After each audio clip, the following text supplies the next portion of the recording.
efficiency of small spaces was the selling point. The agent, a woman with teeth too perfect for her face, had called it cozy, intimate, a cocoon for the modern urbanite. What she meant, what I understood in the bone-deep way one understands the subtext of a rental agreement, was that it was cheap. So cheap, it felt like a crime. A converted textile mill. The apartment was a single open-plan box. The bathroom, a modest cube of tile and chrome, was the only room with a proper door. Everything else was a flow, a seamless continuity of concrete floor, exposed brick, and drywall painted the color of old dishwater. The building was steel and concrete, a monument to brutalist efficiency.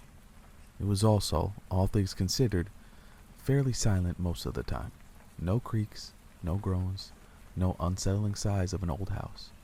The only intrusion was the distant rhythmic thrum of the HVAC, a sound so constant it became sort of auditory wallpaper. The first anomaly was a dresser, a simple IKEA mom. It was the only concession to traditional furniture and the otherwise minimalist space. I noticed it on a Tuesday. I'm a creature of habit. When I vacuum, I push the dresser almost exactly 2 inches from the wall to get the wand behind it, and then I return it to its place, flush against the paint. But on this Tuesday, it was 4 inches out. I blinked, pushed it back, figured I'd been distracted. But the next week, it was 4 out again, and the week after. It was never more than that. A precise, maddening, consistent amount. As if something was expanding and contracting behind the drywall, pushing it out with a slow, patient pressure. The other sign was the crawl space, a square of plasterboard in the ceiling of the walk-in closet, barely big enough for a child, marked with a simple, recessed pull ring.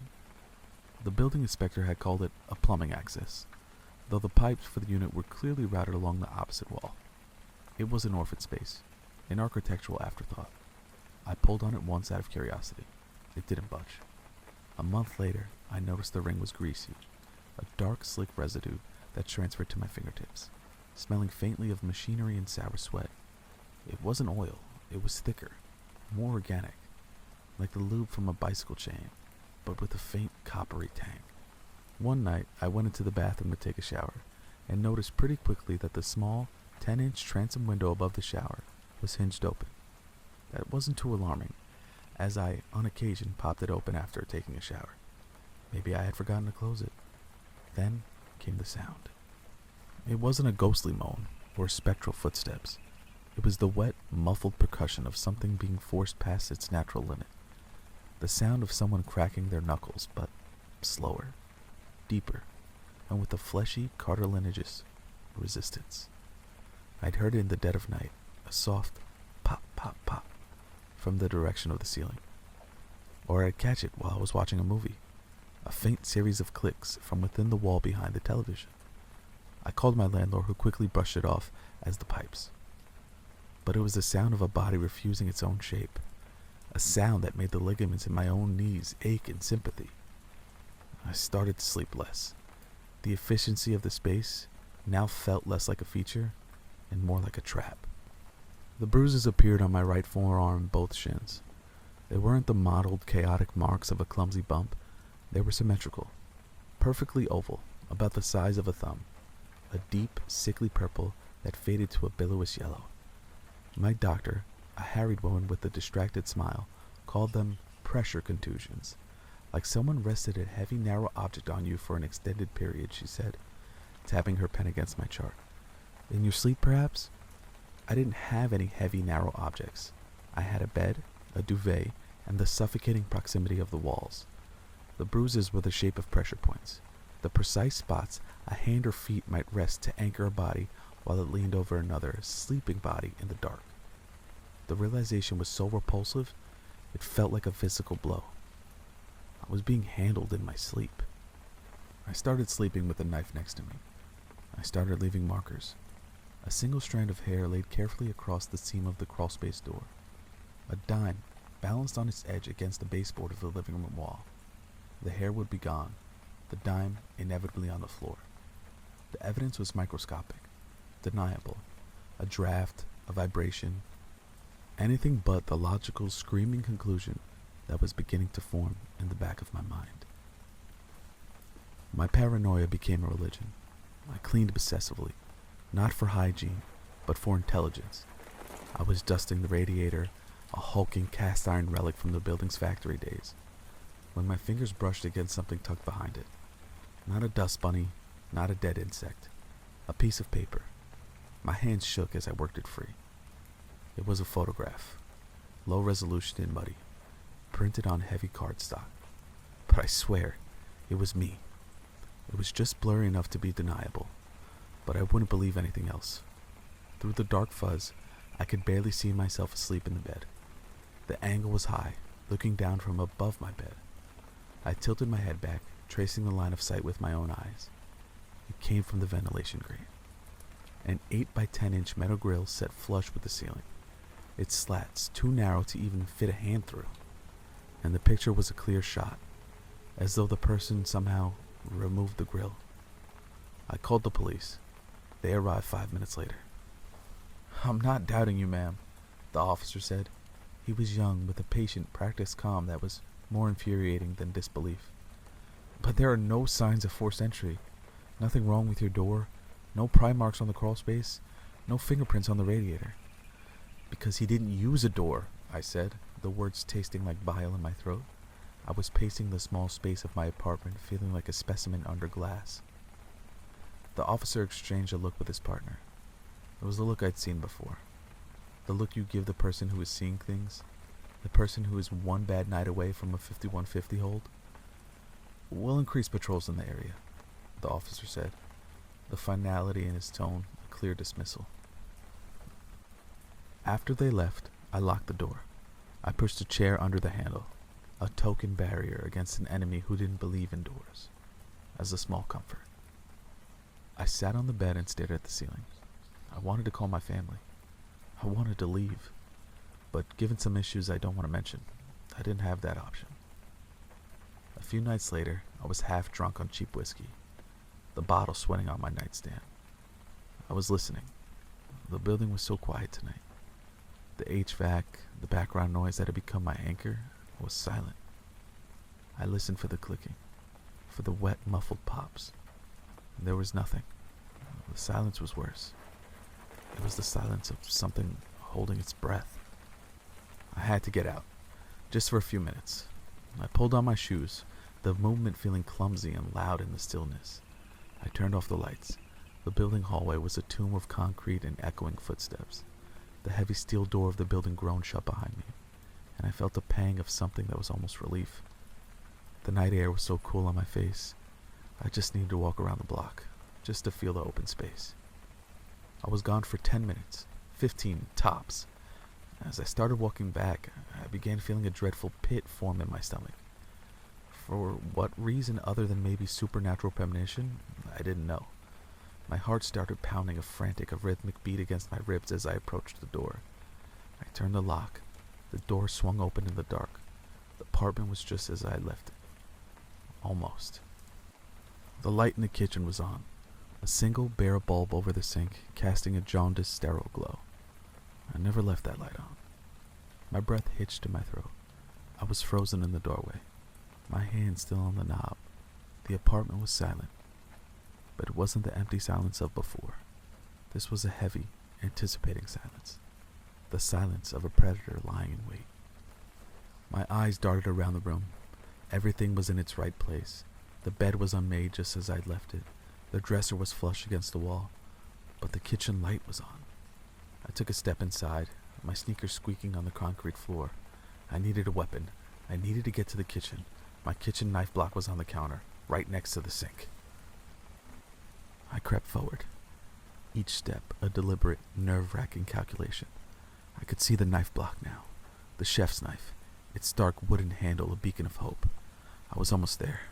My eyes scanned the room, looking for anything out of place, and that's when I saw it. The kick plate under the kitchen cabinets, the thin strip of wood that covered the space between the bottom of the cabinets and the floor. There were scuff marks leading into the darkness. It was ajar, not by much, just a sliver, a 4-inch gap of darkness that hadn't been there when I left. I stopped dead. My blood ran cold. I couldn't breathe. My eyes were locked on that gap, that impossible, narrow gap, a space too small for anything bigger than a small animal, let alone a grown man. I held my breath. I listened. And then I saw it. A hand. It had unnaturally long, spidery fingers, each one tipped with a grime-encrusted nail. The skin was pale, almost translucent, stretched taut over delicate bones. It moved with a strange, twitchy deliberateness akin to a bastardized claymation figure. It slid out from the gap, its palm flat against the floor. Then another hand joined it. They pushed against the floor, and with a series of sickening, rhythmic thuds, something began to emerge. It wasn't a monster. It was worse. A man. He poured himself out from the darkness. A fluid, impossible shape. He was gone, middle-aged, in a sweat-stained undershirt and threadbare pants. His collarbone seemed to overlap, and his hips rotated at an angle that defied anatomy. He was a human origami, a mockery of the human form. I watched in stunned, horrified silence as he unfolded himself. The wet, muffled pops I'd heard for weeks now, happening in real time, right before my eyes. He saw me.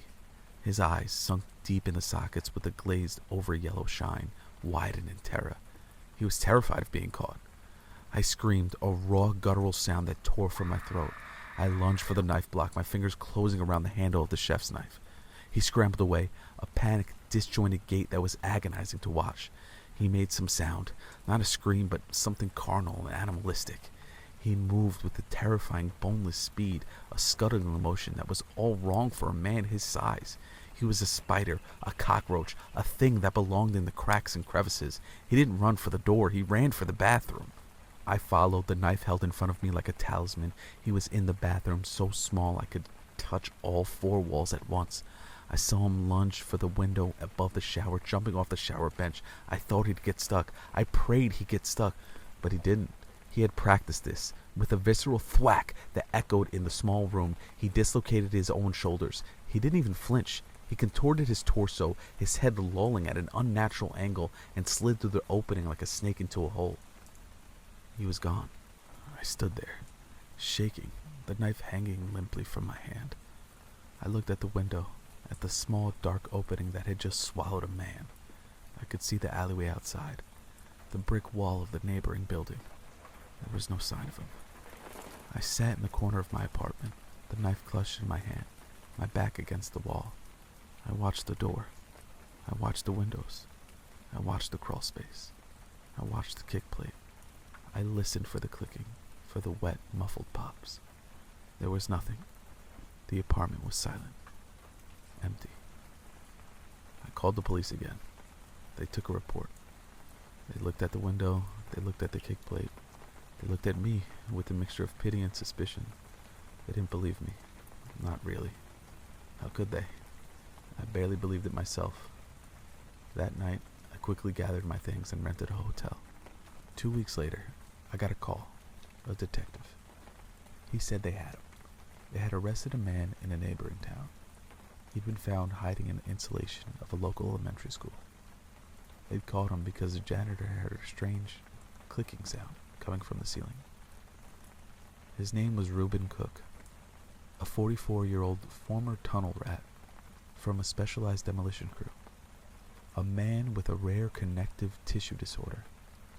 A disorder that made his joints hyperflexible, his skin unnaturally elastic.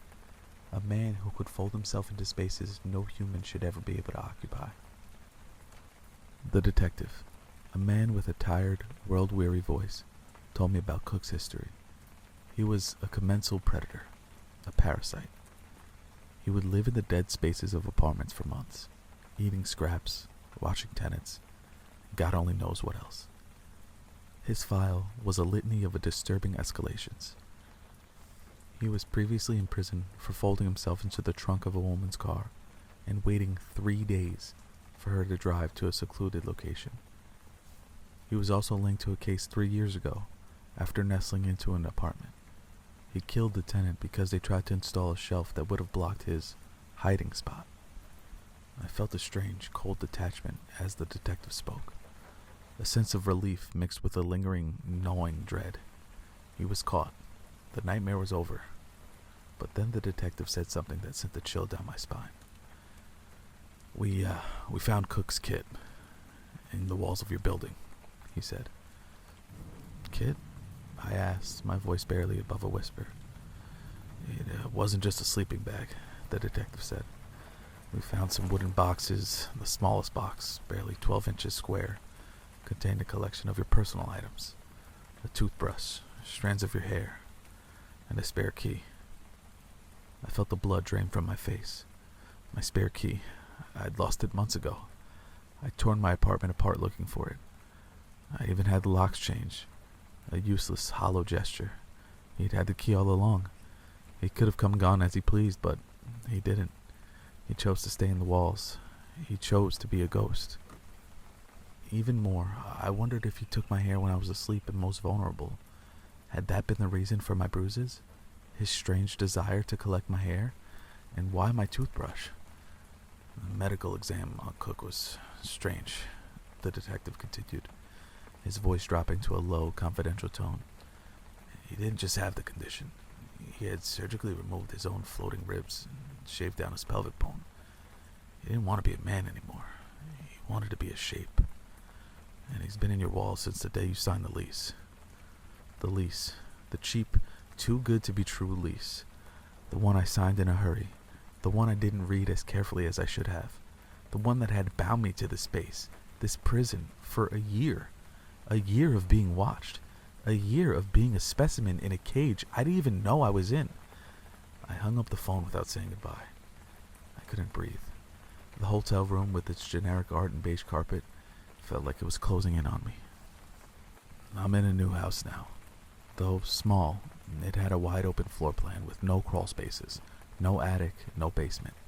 Just space. Empty, blessed space. I have a security system, I have a puppy, I have a therapist. I have everything a person is supposed to have to feel safe. But it's not enough. My friends haven't helped much. They began giving him nicknames as if it were all a joke. Flat Stanley, one joked at a dinner party, eliciting a wave of laughter. Another called him the Origami Man. That one stuck with me and permeated my mind more and more each day.